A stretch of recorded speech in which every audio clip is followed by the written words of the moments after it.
Maran writes, Mi shomed besuda, a person who is in the middle of his meal. Meaning he washed his hands already. ונזכר שנגע בשוק וירך ומקומות המכוסים באדם. And he touched in a place in his body like his thigh or his calf or any other place that's covered in his body. Or שחיכך בראשו, or he rubbed his head, scratched his head, meaning under the hair.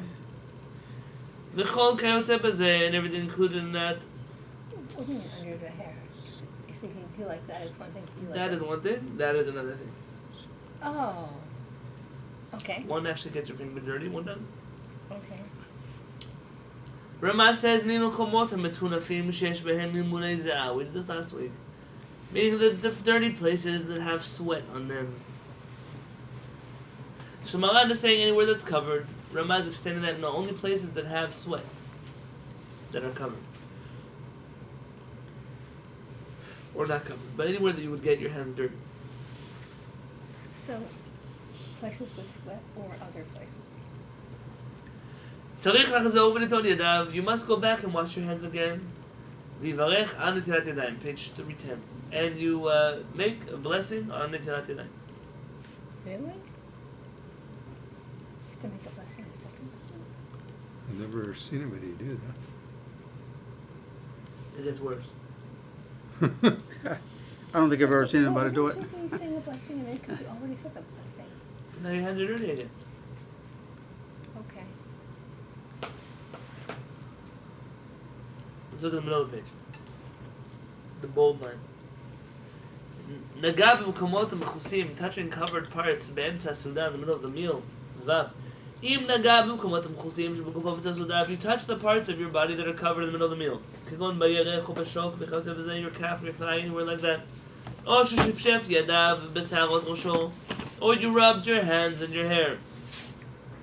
צריך לחזור וליטול ידיו כדין. You must go back and wash your hands properly. ואם בדעתו להמשיך לאכול כביצה פת, and if you plan to eat more than an egg amount of bread, so if you just plan to finish your rice and chicken and do b'kan mazon, you just have to wash your hands. But if you plan to actually eat bread, another olive amount of bread, egg amount of bread, yivarech b'shem malchut netilat yadayim, you have to make the blessing of netilat yadayim all over again. And in brackets, answering Marlene's question, but if you only touched your hair, you didn't scratch your hair, rub your hair. You don't have to go back and wash your hands again.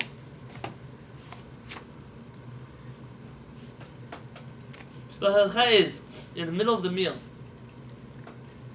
if you touch a part of your body that you shouldn't be touching, you have to go back and wash your hands. And if you're going to eat an egg amount of bread, you have to go wash them with a bracha.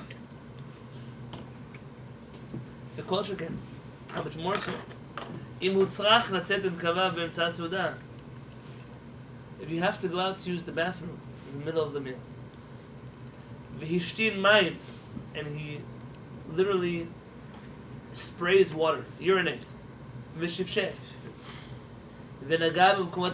he touches parts of his body that are normally covered. And if he did gdolim, that's the other use of the bathroom, and he wiped himself, you must go back and wash your hands properly. You have to make the blessing of netilat yadayim. Wait. That's all? You do both of them? Yeah, should I tell something else? That's for the bathroom. Here you're in the middle of the meal. You interrupted your meal. You got your hands dirty. You have to do netilat yadayim again. Really? But wait, you just did it. Yeah, it's not. You have to go. So you've already washed your hands. You've done that blessing. Why would you do a blessing again? Is that like an interruption You to wash the your meal? hand. I sure that has nothing to do with. But you've washed your hands to say that blessing. Why didn't? I don't understand. In other words, after you use the Vedikis, after you use the bathroom, you wash your hands Right. for the bathroom. Yeah. Then you wash your hands again a second time? And say Netilat Yadayim? If after the bathroom, all you use to wash your hands is your washing cup. Oh, no, of course, you soap first, but then you wash. Yeah. Netilat. That's twice, right? I guess we have to learn the laws of after the I bathroom remember too. we touched upon it a couple of years ago. We did touch upon it, so we have to wash our hands. The blessing of Asher Yitzal, you could say 30 minutes after you go to the bathroom. I know everyone's so worked up here about Asher Yitzal. Wait, I thought you wash your hands and you're not supposed to have a big length of time spanning between the washing and the bracha. You say Asher Yitzal until the next time you go to the Yeah, you should say Asher Yitzal as soon as you can. But washing your hands after you leave the bathroom, you're supposed to do that right away. Correct. Is Okay. that a separate hand washing, I'm asking, from Yeah. the washing that will allow you to eat again? There's the Outside. washing of your hands that cleans your hands. There's a washing of your hands for what you're talking about after the bathroom is all Kabbalah. Really? What? Boy.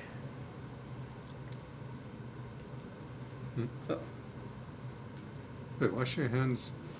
After you go to the bathroom to clean them is one thing. Yeah. Of course, you wash With your soap. hands and then you do the. Then you do, But the 1, 2, 3, 4, 5, 6, that's Kabbalah. Oh, that's good. oh, That's that's because of Kabbalah. the demons of the bathroom. Okay. The Ruach Ra. I'm not telling you not to do it, just don't get confused. Don't bring that into the halachic conversation. Oh. We'll talk about this, don't worry.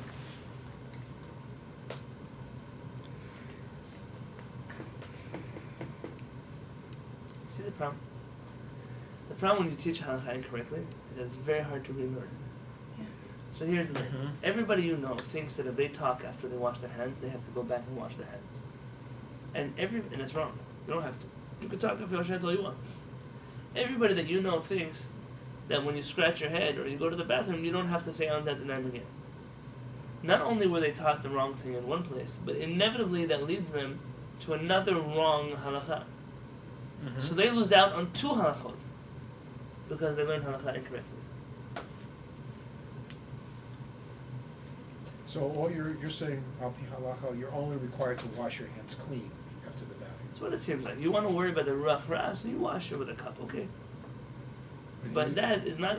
You can say Asher Yitzal as soon as you wash your hands with soap. You don't need any cups for that. Really? In the middle of the night, you wake up in the middle of the night. You want to drink a glass of water. You want to make a shakon yabido. You don't have to wash your hands. You can say Hashem's name when you wake up as much as you want, as long as obviously it's allowed to say Hashem's name in that context. Only according to the Kubalim you have to wash your hands before you do that. When did we all become the It's Kubalim? not, it's not halakha, it's No, Kabbalah. halakha is- I every morning wake up, modani, I get dressed, and then I go wash my hands. Yeah. That's what I do. Another night you go up, get up, use the restroom. You don't have to wash your hands. Right, you're talking about the restroom. I said you get up, you want to drink a glass of water. Oh, okay, well, that's To say Hashem's name, you don't have to wash your hands when you wake up. Unless you did something in your sleep which would require hand washing. But for the most part, you have to learn the halachot from the beginning. I guess I did wrong. It's important to review Shulchan Aruch because of this, because we forget details. We don't remember all the details we ever learned. So if a person goes to the bathroom, certainly they have to wash their hands when they come out of the bathroom with a bracha. I mean, Malad says you scratch your head, you have to wash your hands. How much more so you wipe yourself in the bathroom, you have to wash your hands. It's only a... Malad doesn't say that? Yeah, Malad doesn't say that because he said a lighter case has to wash your hands with a blessing. Essentially, you could wash your hands 3 times in the middle of a meal. And 1 Birkat Hamazon.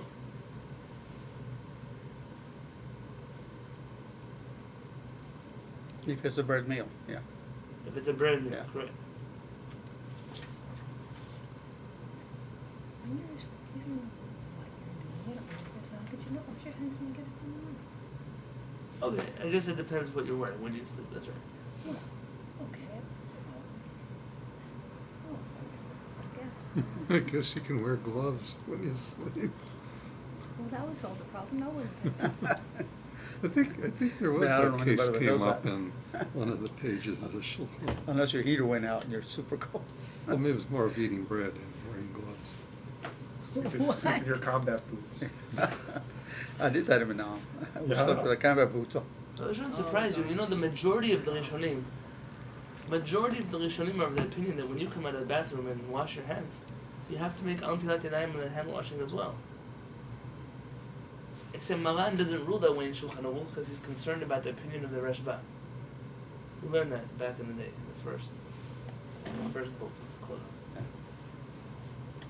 Meaning, this is only a chidush according to Maran, who doesn't hold you make a blessing after you come out of the bathroom. But here there's a double reason to make a blessing. One, because most poskim hold you have to make a blessing when you come out of the bathroom, even though Maran disagrees.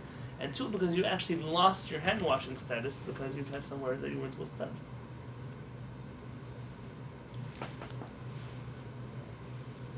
Page 313. What's wrong? Don't go forward if you something wrong. Use the restroom. Wash your hands. They do the thing. Oh, you want the order? We'll do it right now. The order. No, but then why would you do Shilat Yadayim again, and then do? Why would you do that again? I thought you were Who's saying again? Okay. You go to the restroom. You wash your hands. You do the 3 point. Then you say Shilat Yadayim and Shaar. You're in the middle of the day. Okay, so you're asking a question that we're going to deal with on page 315. Okay, fine. The next chapter of Shulchan Aruch is what is the order of washing your hands after you go to the bathroom when you want to eat. Okay, so Okay. we're going to do that. He writes here, on page 313, "Vivarech tchila berkat antat yadayim, v'achar kach yivarech asher yitzah." First you say antat yadayim, and then you make a blessing of asher yitzah. Oh, and that's when? In the middle of the meal. Oh.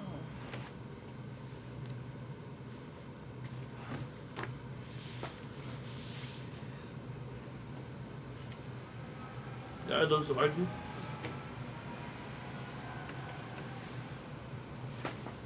Ve'im naga be'emtza suda, and if in the middle of the meal you touched so'at ha'af or ha'ozen.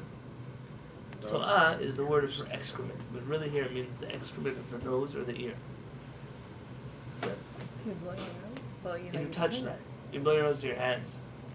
Yeah, right. Or if you put Or your you, finger in your mouth. yeah, you put, that's probably more complicated. Yitol yadav v'lo bracha. You wash your hands without a blessing. Meaning clearly those are of a lower dirty status than going to the bathroom itself. But not with a becher, you just clean your hands. I'm gonna just leave it at, he's saying wash your hands, he's using the cup. Let's leave it at that. Yeah, but No it bracha. really means cleaning your hands, not necessarily washing ritually.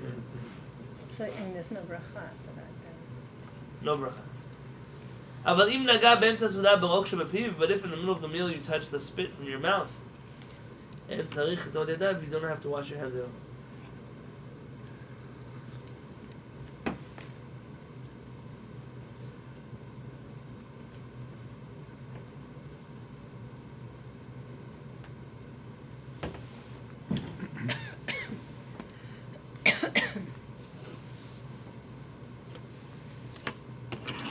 וכן אם נכנס באמצע הסעודה לבית הכיסא, if in the middle of the meal you enter the bathroom, אך לא עשה צרכיו, but you didn't use the restroom, you just walked into it and walked out.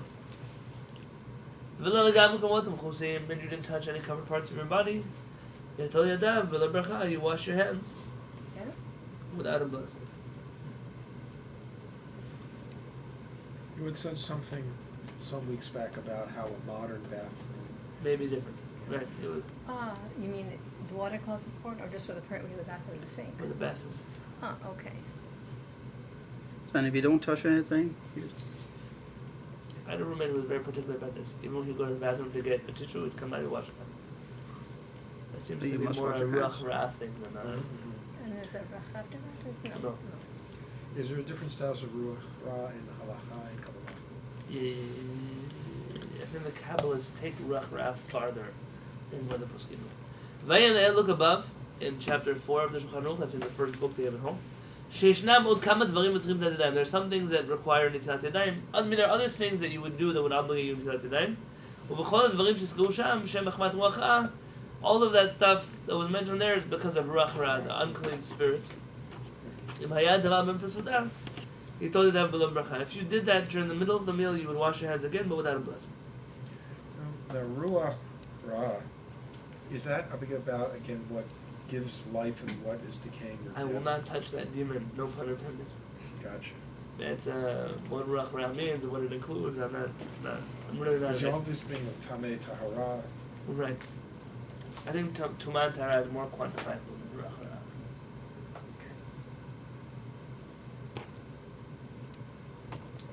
ואם נגע במקומות המכוסים שבגופו, and if you touch one of the covered parts of your body,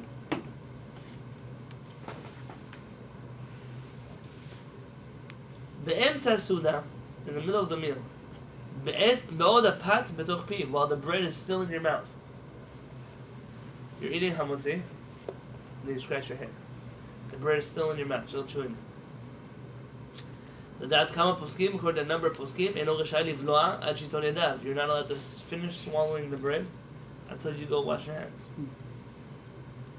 And that's outside of the bed of kisei. It's inside the meal. You're sitting at the table and you scratch your hair. Now you have to wash your hands again. If the bread is still in your mouth, according to this opinion, you can't even swallow. You're allowed to go into a bathroom with food in your mouth. Why are you going to the bathroom?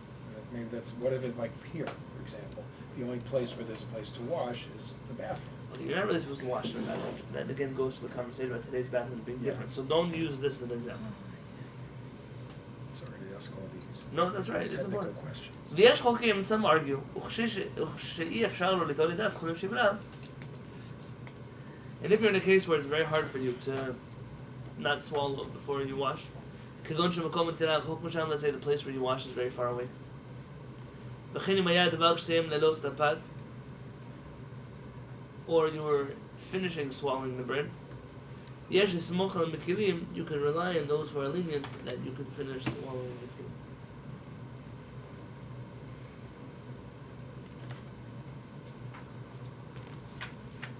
The Aruch HaShulchan writes about this opinion that it's a chumra yitera, it's an excessive stringency. Finish the bite, it's already too much.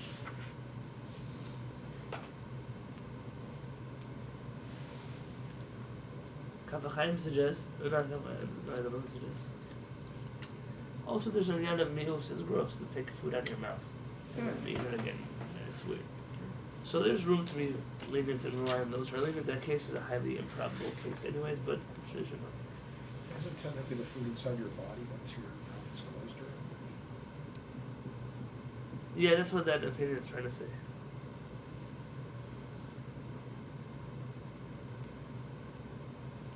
There's a halakha I don't think you know. We're now on page 314.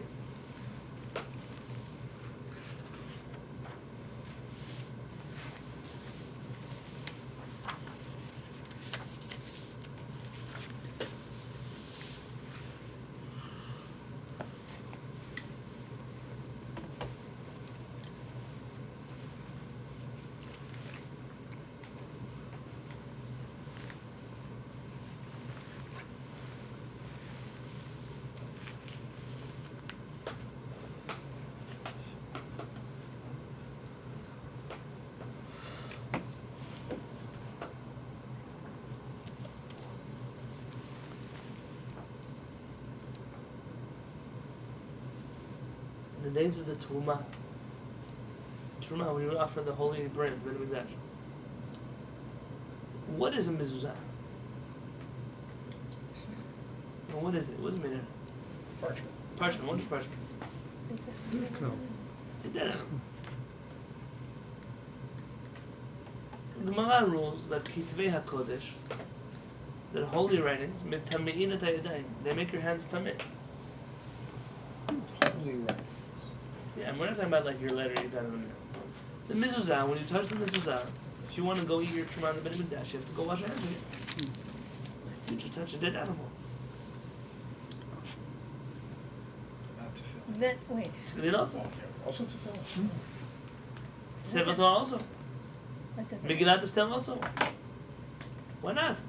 If somebody wrote holy words on it, how could he touch it? I mean, how could he write it? It doesn't make sense. If you take it and you make it holy, it's holy then. See, here is the problem with translating into English.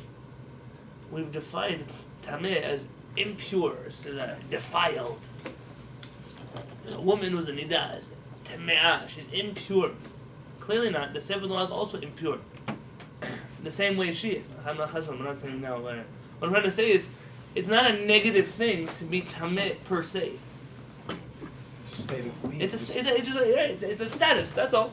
Just like a molecule goes through a stage here, a stage here, a stage there. It is at times when people are tameim and miltelim. Sometimes people are. That's the way the world works.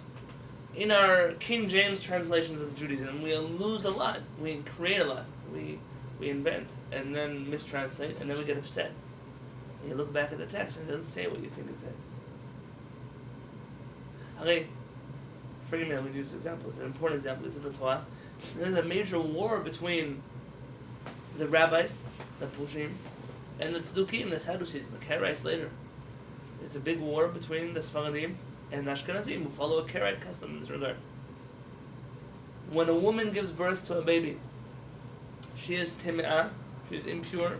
I'm using that translation, I already used the translation. She is tim'ah in the tumat nidah for how many days? 40. For one, it's 7 days for a male, 14 for a female. Oh. And then we might give me a chumash. Right? 7 and 14. I know it's twice as Well, much for a Yeah. girl as for, I think it's 40 altogether, isn't it? and that's what we do now. Oh, Oh wait, before you sit Much down. more stringent than. Oh, it you used already to said. be. Before you sit down, behind this bima there's a shelf of books. There's a brown book with orange letters. It's called Orchot Harav.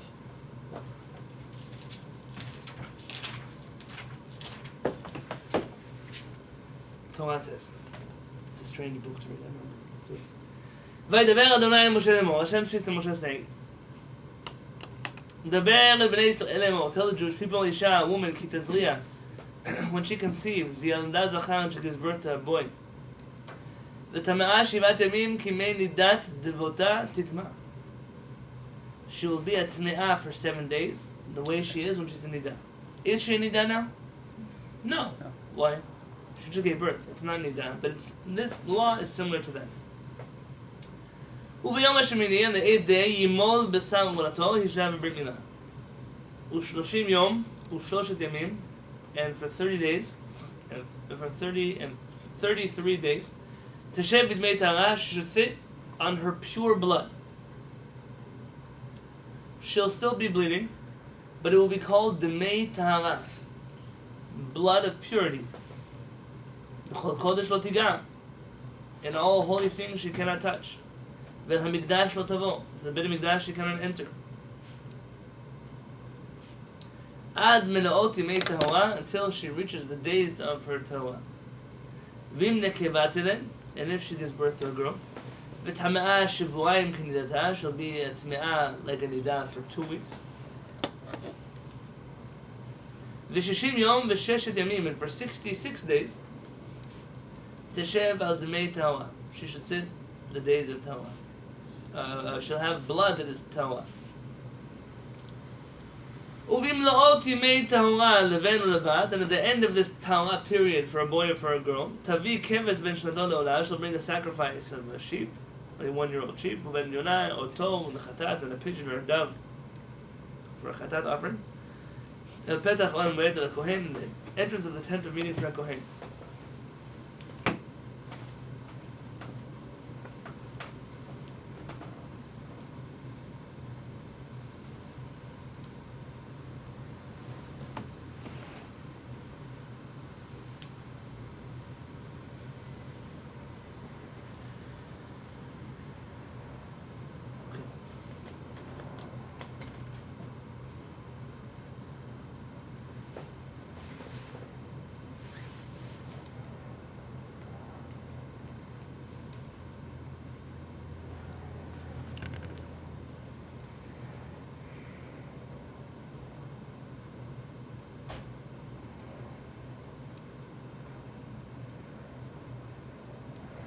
So you have a situation where, according to the Torah, for the first 7 days she's Tme'ah.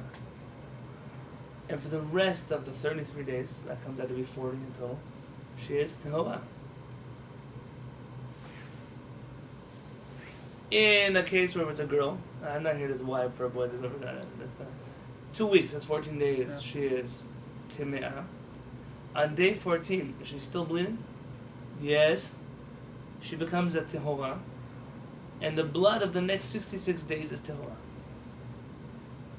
The law from there is that she doesn't come to the Kodesh for those days that she is a Timea. Okay, Maran writes, Kol HaTimeim, all those who are Tameh, Korim b'Torah, they read the Torah. V'korin Kriyat Shema Palim, and they read Shema and they pray. Chutz mibal keri, aside from a man who had a nocturnal emission, Shotzio Ezra mikol HaTimeim v'asro ben b'divrei Torah v'mkriyat Shema u'tfilah ad shitbon. That Ezra made a decree that he was forbidden to study Torah or to pray Shema or to pray at all until he goes to the mikveh. That's why the Kabbalists go to the mikveh every morning. Except for a tiny detail we forgot to mention. כדי שלא יהיו תלמידי חכמים מצויים לצל נשותיהם כתרנגולים. I don't know if I need to explain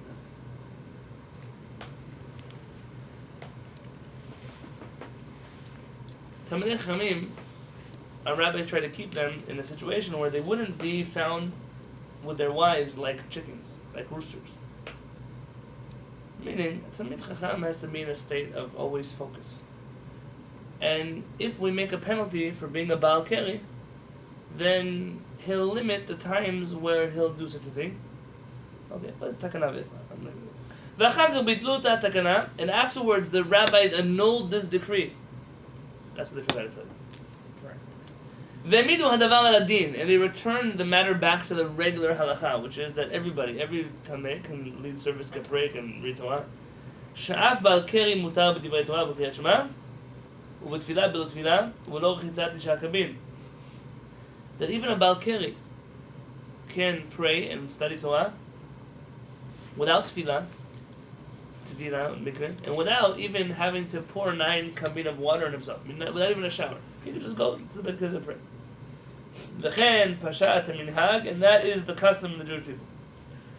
Wasn't there a commentary that the rabbis were afraid that it would limit the fertility rates, birth rates of Jewish offspring? Could be. I don't know. I remember something like that.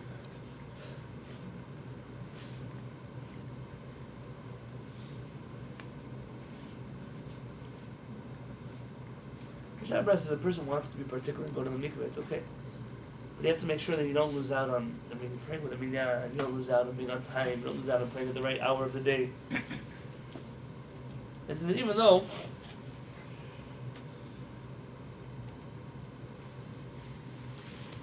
there's room to be strict, it's not a proper stringency to take upon yourself.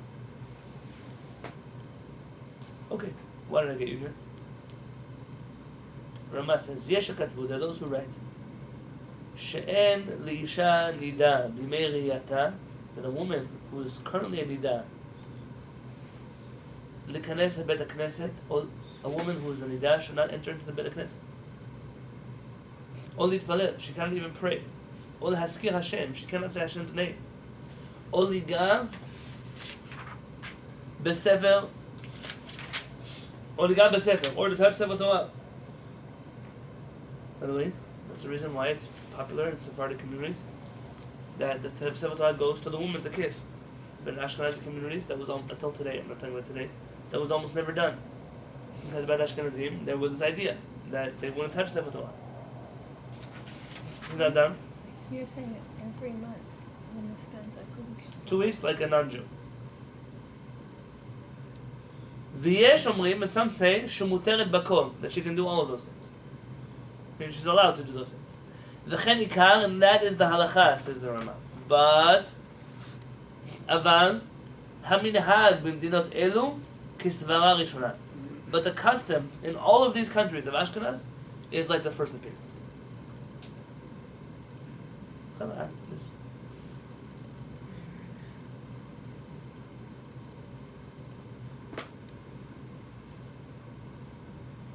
It's a very known thing that an Ashkenaz women were not supposed to go to Beit Knesset. They didn't pray, they didn't touch Torah. A lot of these things were a real thing. V'afilu b'makom shnagu lachmir. And even in a place where they had a custom, that women were strict about this. B'yamim no'aim, on the high holidays, uchay gavna, or any other time, sharabim mitasvim lech leBeit Knesset, where the masses get together and go to synagogue, mutarin lech leBeit Knesset k'shar nashim. they're allowed to go with the rest of the people to the Beit Knesset.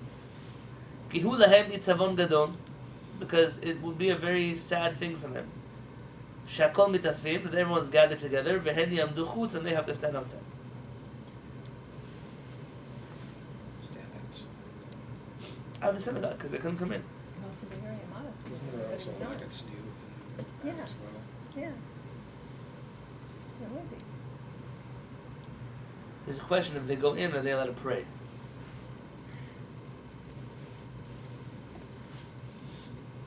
Some have a question of Mishnah says if she can come to her daughter or son's wedding. In Ashkenaz, they took this idea of Truma the most un-Rambam way possible, if I can word it like that. But it's a fact. This is what's written. I can't make it up. What? That's a Shulchan Aruch Mishnah Berurah. It just has a nicer print than this one.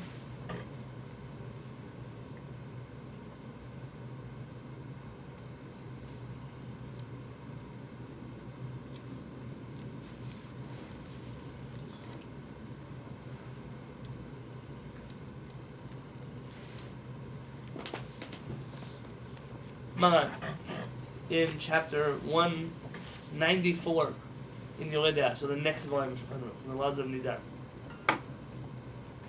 Maran writes, Yoledet, a lady who gives birth. Afilu lo ra'ata dam, even if she doesn't see blood when she gives birth. Okay, it's not a real occurrence, but imagine there could be such a, yeah, imagine. You have a, C-section. Yeah. There's a halakha by C-section.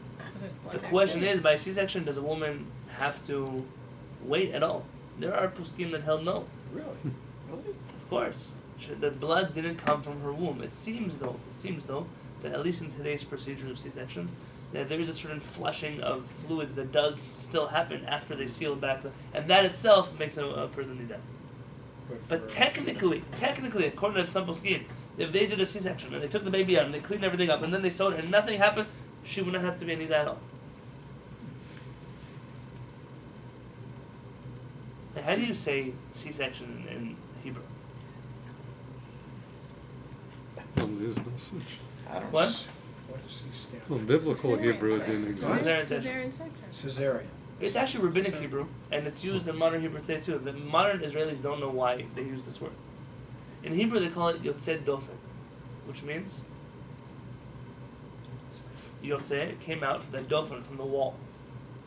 The baby was removed from the wall as opposed from the womb, and because of that, in Hebrew, the expression for anything that is unusual is yotzei dofen. If you were to see something unnatural that happens, oh, ze yotzei dofen, even in modern Hebrew, and the Israelis have no idea why they say that. Ask them, why do you say yotzei dofen? Oh, this guy, he's dressed yotzei dofen, like out of the wall. What does that mean? They don't know that the Chachamim were saying Off the wall. there's literally the natural way to give birth, and there's the unusual way to give birth. That's why the Chachamim have these two terms. Ben Yada Chai, Ben Yada Met, whether the baby came out alive or Chas v'Shalom not. Vafilu nafal kama, even if she had a miscarriage. וכמה הם ימי טומאתה, how long does she wait? עכשיו, בזמן הזה, כל היולדות חשובות יולדות בזוב. All of the ladies today are considered giving birth with zov. It's a complicated area. I'm not here to stick that. וצריכות לסבור 7 נקיים, they have to wait for 7 clean days. נמצאת אומר שיולדת זכר יושבת זין לידה, ו7 נקיים לזיבה. So he's saying we already have a rabbinic enactment on top of the biblical one, which is there are 7 days of nidah. But that's only if a woman gives birth. There's another thing that a woman goes through, a man also goes through, called a zav or a zava. Those require more stringent laws. And what our rabbis have decided is that all of the laws of nidah, we don't deal with them as purely nidah, we deal with them as nidah combined with zav. So we take the stringencies of both of those categories. And therefore, she counts 7 days, and then she has to wait for 7 clean days, meaning where she doesn't see blood. And therefore, the one who has a baby girl waits 2 weeks for nidah, and then 1 more week of 7 clean days. That's 3 weeks.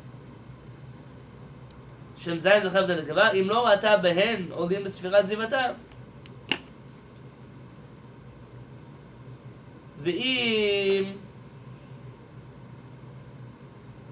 shilmu shiva nekim. What if 7 days pass? B'toch idan nekeva ha'rezu asura. What if already 7 days into having a baby girl, she's not seeing blood anymore? She still has to wait the amount of time. Maybe she has to wait until 2 weeks.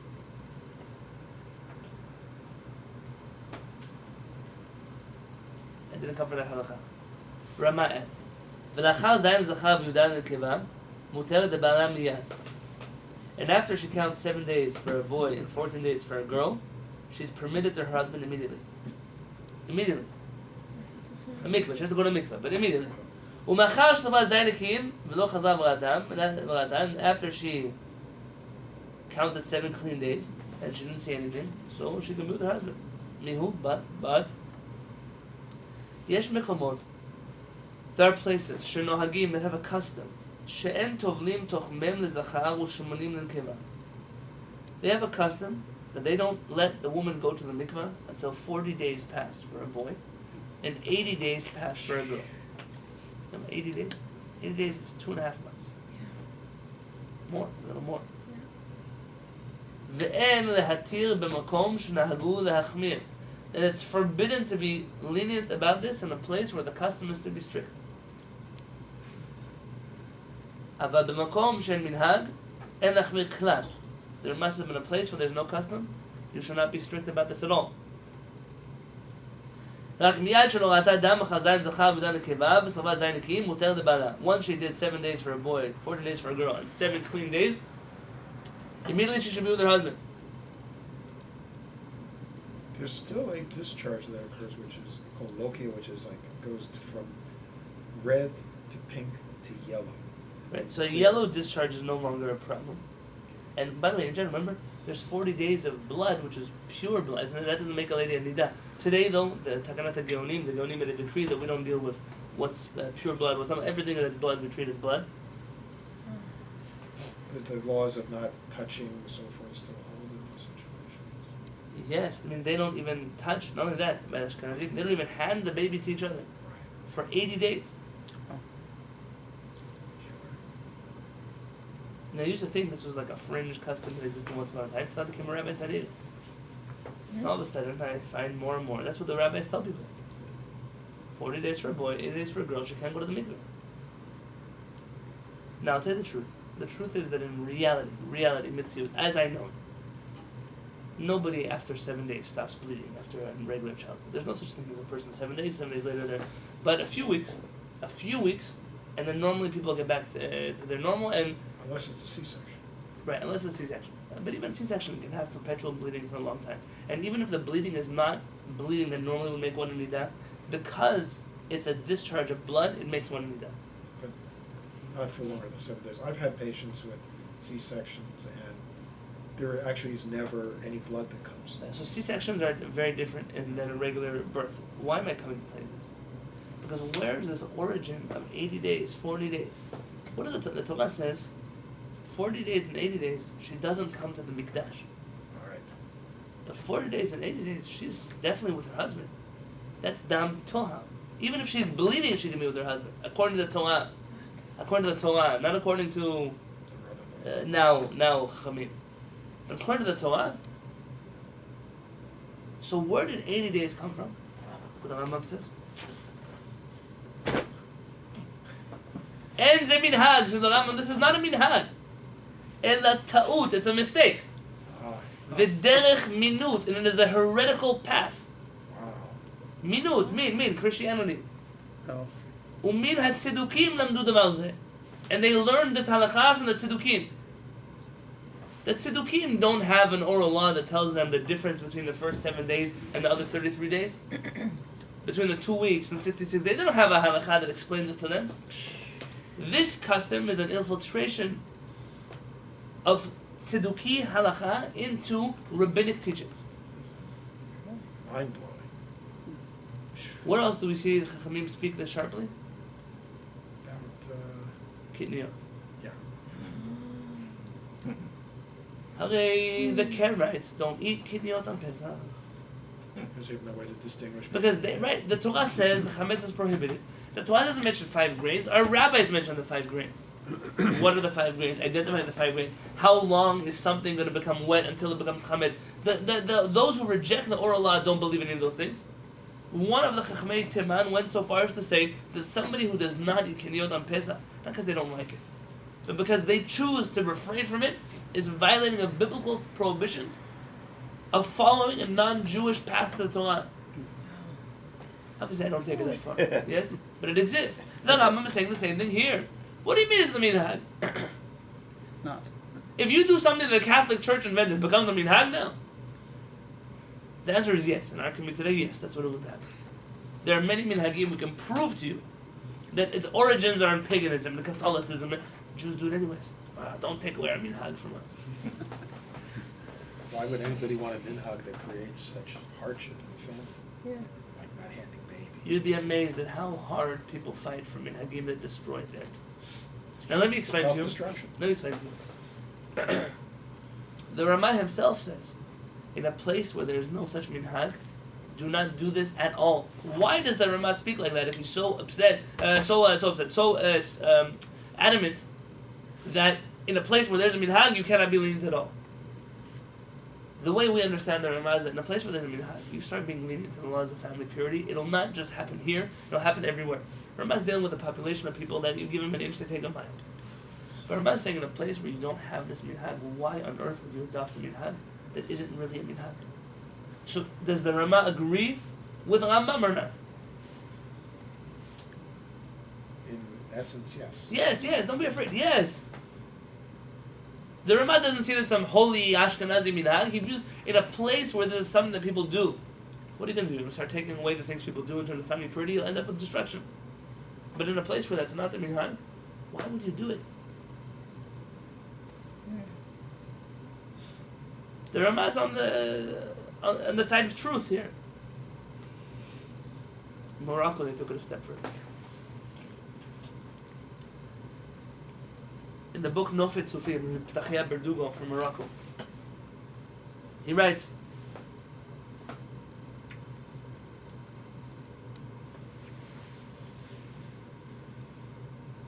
Me'olam lo nahagu bazeh. We never had this custom. Lo b'mei Abazan, not in the days of my father of blessed memory. Lo b'mei Avotav v'Rabotav, not in the days of his parents and his rabbis. V'adrabah. But not only did we not have this custom, to the contrary, hayu go'arim ben zifan harotzeh lachmir. They would protest vehemently against those people who wish to follow this stringency. Why? Look, I have to understand. There's not how Posek thinks. How Posek doesn't think like the way people think today. A Posek has to see what's going to happen. Watch, because this piece will change Hilchot Nidah everywhere. Because what he's saying about this is relevant in so many other areas that people think they're being so religious by being strict. And all of these matters I say.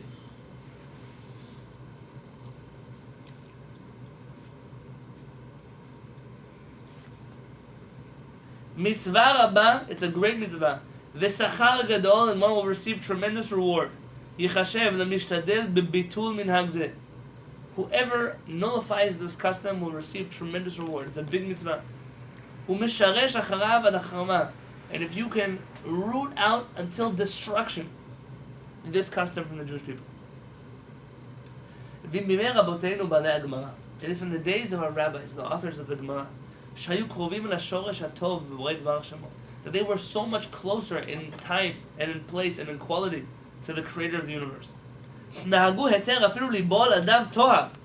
They allowed, even when a woman was bleeding and it was dam tohar, they were together with their wives. If that was how it was in the times of the Gemara, who's going to speak about the integrity of the rabbis of the Gemara? They are our chachamim. Kol sheken b'dorot halalu. How much more so in our generation? The fear of Hashem has declined so greatly.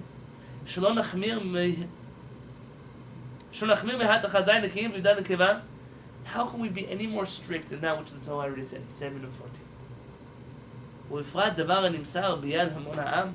Especially that this is a matter that the nation has to follow, everybody has to follow, because everybody has children. This is not a halakha that only rabbis keep, it's a halakha that everybody keeps. והבחורים and the young men, עודם באבם בתוקף חום מזגם. Their heat. Here again, it's a Rambam type of medical reference. Their blood is still hot, meaning they're very active. ואם תעצרנו כל כך זמן רב, and if you make a man wait, a woman wait for 80 days, for 40 days, הלא יפעל together למלא תאוותו באיסור. What do you think? Any energy that exists in the world is simply going to find a prohibited way to do the same thing. He can't be with his wife, he's going to find something else. And this is a posek. This is not a person who's being a pessimist. Those poskim who sound like they're idealists, those people are delusional. This is a posek who understands. ואחר כך הלוך ילך ובכו על עוונו. And for the rest of his life he will be crying over sins that he did that could have been prevented. ומי גרם לזה? And who caused the Jewish people to sin like this? That he doesn't want to answer this question. He doesn't want to answer. You know, the Chachamim who pushed this agenda caused, and he continues. Lo dayenu, it's not enough for us. Chumot, all the stringencies, v'dikdukei sofrim, and all the extras that the Chachamim, the Talmud add. V'gidrehem, v'siagehem, and their fences and their decrees, and all. The Chachamim didn't already add enough to the Torah. Then HaShamayim le'sor et mutar. Now you also want to take away something that actually is permitted. U'lehorid b'nei am b'nei Israel le'ber shachat. You wish to push the sons of Israel down to the wellspring, the pits of destruction. V'lichrot zar'am min ha'olam. You want to cut off their children for eternity. Hashem etzenu, Hashem should save us. V'hine edi b'shamayim. He said, my witnesses are in heaven.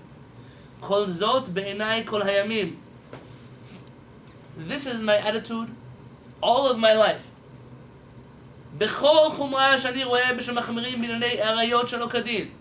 With every stringency that has to do with sexuality, that is against halakha. Every stringency that I've seen in my whole life. Uvehincha chumot shevim moram. This is that I'm including in this category of unnecessary stringencies and matters of sexuality all of the rulings of the Ramah. You hear what you said here? This is war. It's a war. It's not a nice opinion. This is Moran? This is Rebtacheh Bardugo, Abedin Moran. Oh, this is from Moran. Al kulam ani omer. About all of those stringencies I say. Chumra de'ati lidei kulahi. Those are stringencies that will lead a person to leniencies. V'im HaTorah he'ida al Yisrael suga b'shoshanim. If Hashem said the Jewish people are the beautiful among the roses, al kol panim midei hehur lo yetzu. Meaning you want to tell me I shouldn't suspect the Jewish people will fall in matters of sexuality? Is that okay, you can live in La La Land. I'm going to tell you, at the very least, they're going to think about bad things. Yeah, that's what you want. That's already an issue. Al ken be'enai, and therefore in my eyes, et lasot Adonai. It's a time to fight for Hashem.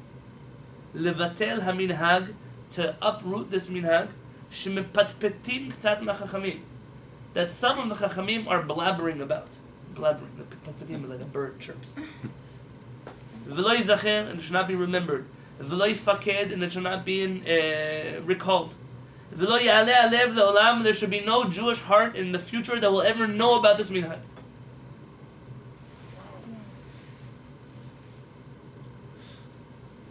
Spared a lot of people. Do you know how many people receive an education from the Jewish community and how they're supposed to act between them and their wives? And people think, wow, look how holy they are, look how good. The averot that they're doing every single day, nobody is going to be able to bear the responsibility for that after 120 years. I think it doesn't happen. It happens everywhere. Everywhere. What do you think you're getting out of this? The Gemara is full. We're adults in this room. I guess. Rav Chizda. Rav Chizda, his name in the Gemara was not Rav. His name was not Chizda. What do they call him, Rav Chizda? He was the Av Betadin in terms of Talmud. What's a Chizda mean? He was a Chassid. He was the righteous. Meaning, if you want to say righteous, he was with a capital R. The whole generation knew his righteousness. His wife would send him every day to the Betadin. And she would decorate herself and put makeup on herself and dress nice. And her guarantee to him was, if you go to the Betadin and you see there's a lady there, for whatever reason you have some kind of yetzara, just come home anytime, day, night. I'm here to protect you. Today you say that, I'm afraid to put it on the camera. Whoa, what woman's right? This is a woman who is in a relationship with a man that is so radical, that is so intense. She's telling him, before you think of doing an avirah somewhere else, know that I'm married to you. Know that I'm here for you. Why not a chumrah in that regard? Why is it that I have to deal with married couples, and when I learn with the couples and my wife learns with the couple, this girl already went to seminary, and over there already told her your husband is some wild animal, and every time he wants to, they run away from him and send him to the Beit Midrash and go to the Beit Knesset and tell him to put on more tefillin. And that's what you teach people? There's even stories that they teach in the Beit Yaakov that it's virtuous, the virtuous women of Europe, they weren't able to get to a river or not, so they would go without any connection with their husbands for months or years.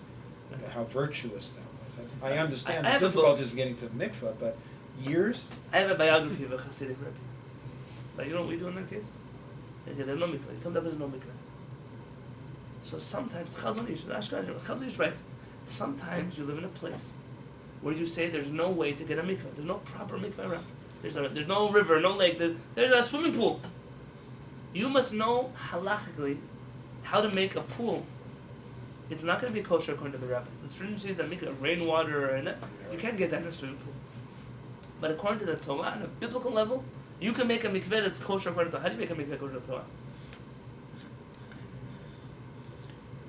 How do you make a swimming pool kosher on a biblical level? It's not kosher on a rabbinic level.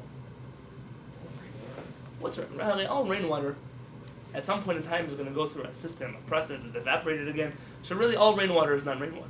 What's the difference between rainwater and tap water in halakha?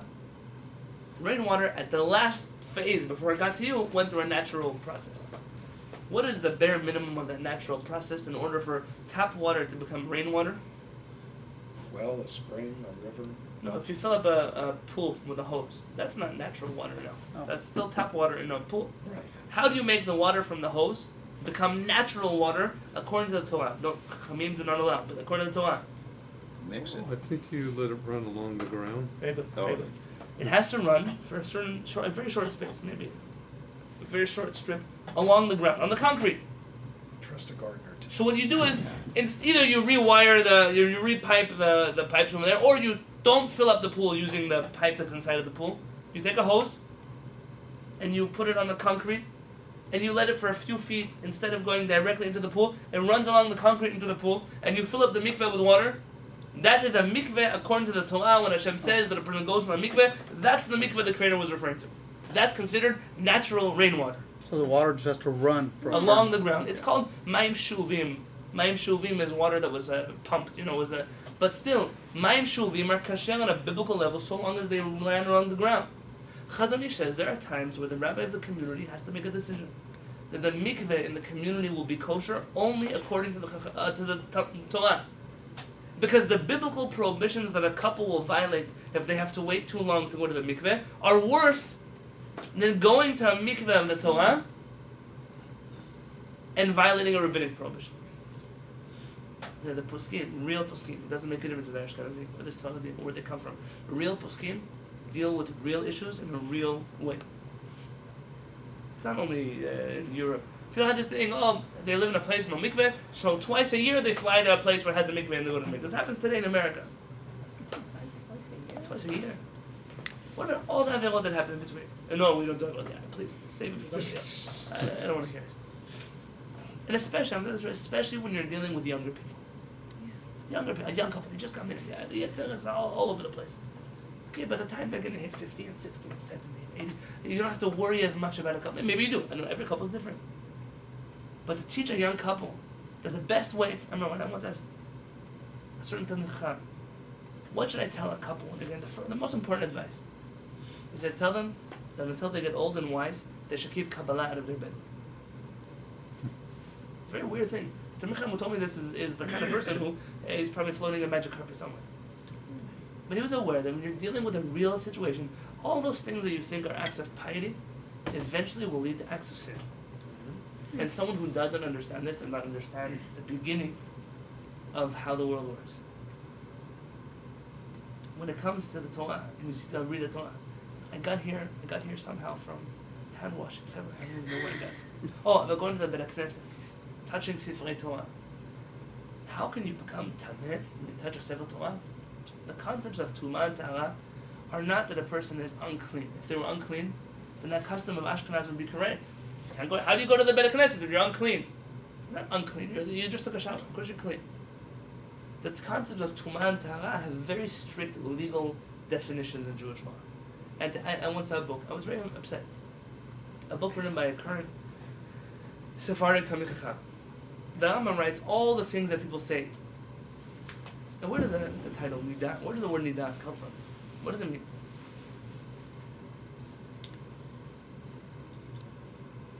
You read in the prayers. There's a very offensive line in the prayers.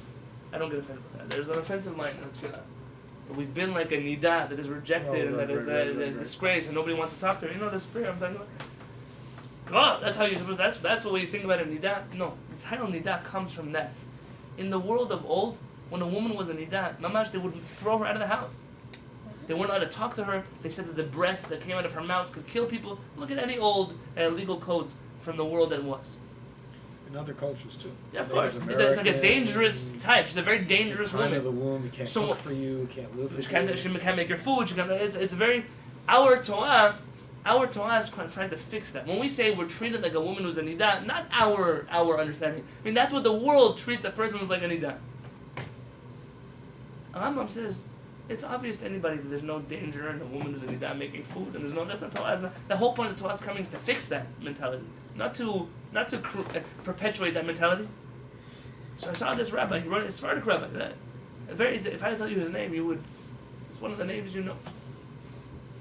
His whole introduction to his book on the laws of nidah is the scientific proof that a woman who's a nidah is in a spiritually dangerous place. There's a professor from Germany who said that when a lady's a nidah and she touches flowers, he researched the flowers die. And that when they look at this, and I'm familiar. Pseudoscience is something you grew up with already when you're living in the West. A lot of like you can study flowers die because you didn't put the water in the vase, not because somebody touched them. Whatever it is that bothered you. Rambam is telling you, how can you take ancient pop culture and say that's what the Torah was referring to? The Torah is coming to clear things up, to make things pure, to lead people away from Avodah Zarah. And all of a sudden I find myself 2019 reading a book of a Talmid Chacham who's saying, no, see, now with the innovations of science, we know more than ever how dangerous a person is when she's in nidah. And it was like the kiruv way to get people to keep these laws. Ugh. It's not kiruv. That's like we went back 2,000 years in history. We fell backwards. That's like Archim. I didn't want to mention names of organizations. But They that's the don't kind of when exist you now, use so like it's pop science and culture to prove all kinds of points. The Torah doesn't need it. The Torah doesn't need you to start making up this Codes. and that. The next thing we don't. I want to ask our parents about the Bible codes, but he even mentioned it in his book recently. I bet it's a nice thing. The Bible codes are a nice thing. It's really nice to see that in the Chumash you count here, count there, count the next thing, and spells out words. It's nice. But if you think that's a chokhmah, that's a wisdom, you're gravely mistaken. Meaning, gematria. What are rabbis think about gematria?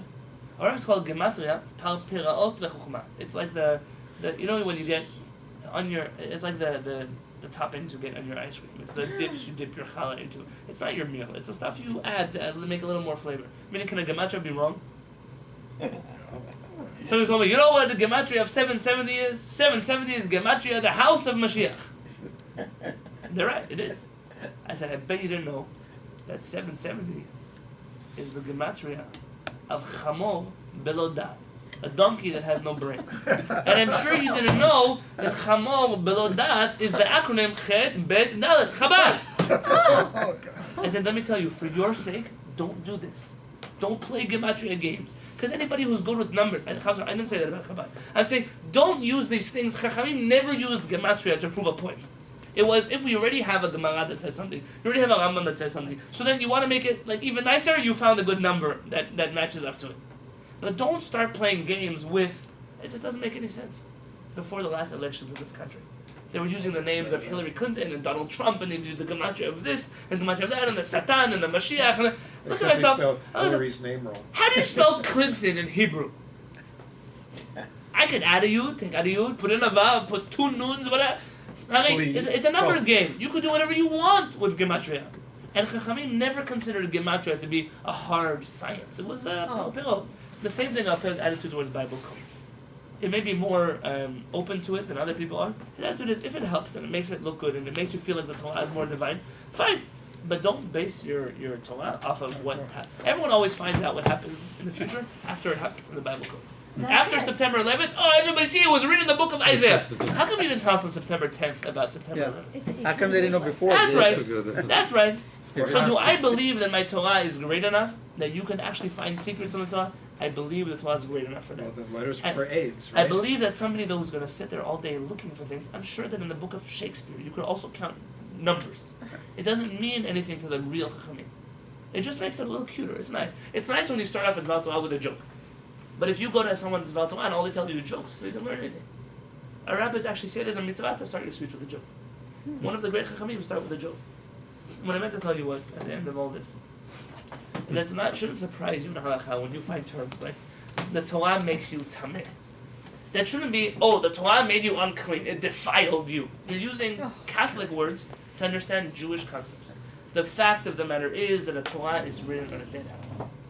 The fact of the matter is that even though it's the holiest dead animal we have, there still are halachot. By the way, it's not always just because it's written on a dead animal, that's why it makes you tameh. Maybe if I have time tomorrow, I'll bring you a source for why it is exactly that the holy writings can make a person tameh. Some say that it was okay. There's reasons. I'll share with that maybe tomorrow because other shit. But don't jump away and say, "Oh my gosh, how could it be that mezuzah made me tameh? That's a holy thing." You're translating tameh to mean something that it's not.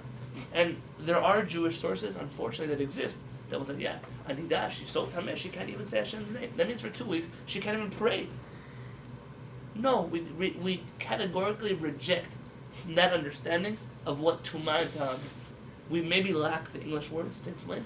So all you can do is study enough in context of what is tumah, what is tahom, and then you'll be able to see. Is a person whose parents passed away at the funeral, that body is not just tameh.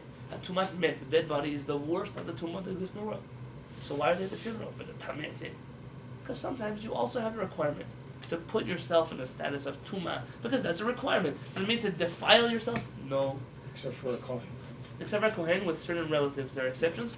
And when at the Beit HaMikdash, you can't come to the Beit HaMikdash then because you're a tameh. What, so I'm not Jewish? No.